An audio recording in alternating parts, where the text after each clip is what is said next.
নমস্কার বন্ধুরা, তোমরা সকলে কেমন আছো? এখন বাজে 7:30। আমি বসে আছি এয়ারপোর্টে। আসলে যাব ভুবনেশ্বর। ভুবনেশ্বরে যাচ্ছি একটা কারণের জন্য। আমার হাজব্যান্ডের রেটিনা প্রবলেম। কলকাতায় দেখিয়েছিলাম, তারা বলল চোখের ভিশন কমে আসছে, যার কারণে আমাদের বলল যে তোমরা একবার ভুবনেশ্বর থেকে দেখিয়ে আসতে পারো।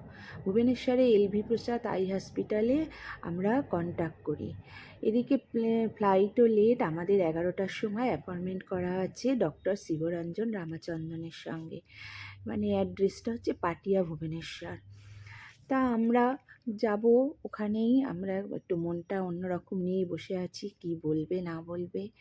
আমাদের ভুল্লা তো এত মানে প্লেনটা প্রায় 8 ঘন্টা ফ্লাইট লেট ছিল, যার কারণে ভুল্লা এদিক ওদিক করছে। তারপরে বোর্ডিং পাস করে আমরা বেরিয়ে পড়লাম। এবারে এতে বসেও আমাদের না এটা একটা নিজেরাই আলোচনা করছি, কি বলবে কীরকম। কোনোদিনও তো যাইনি। হ্যাঁ, ভুবনেশ্বরে পৌঁছে গেলাম। এখান থেকে আমরা গাড়ি নিয়ে সোজা আমরা হসপিটালে পৌঁছে গেলাম। বিশাল বড় ক্যাম্পাস, খুব সুন্দর জায়গা, ভালো লাগলো।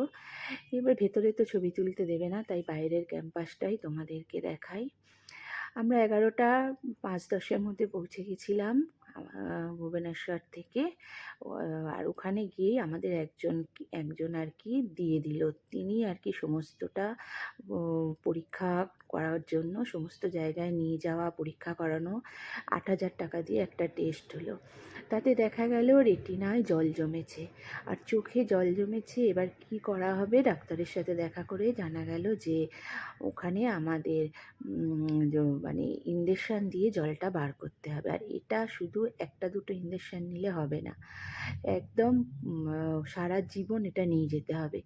এই জলটা আর কি এটা নিতে নিতে যখন আর প্রথম 2-3 মাসেও নিতে হতে পারে, পরে সেটা আস্তে আস্তে কমে আসবে। আর একটা ইঞ্জেকশানের দাম হচ্ছে 50,000 টাকা। কমে হলেও 50,000 টাকার ইঞ্জেকশানটা নিলে একটা করে ফ্রি পাওয়া যায়। সেই কারণে ওটা নিলে 2 ইঞ্জেকশান নেওয়া হয়ে যাবে।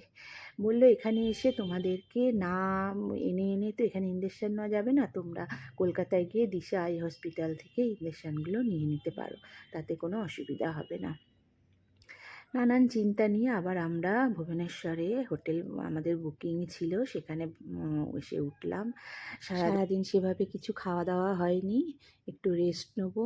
তোমরা সকলে আশীর্বাদ করো যেন তাড়াতাড়ি সুস্থ হয়ে যায়। চোখ তো জীবনের আসল ধন, চোখটা যেন ভালো হয়ে যায়। সব কিছু করেও চোখটা ভালো থাকলে আর কিছু মানে সবটাই আর কি চিন্তালেশ।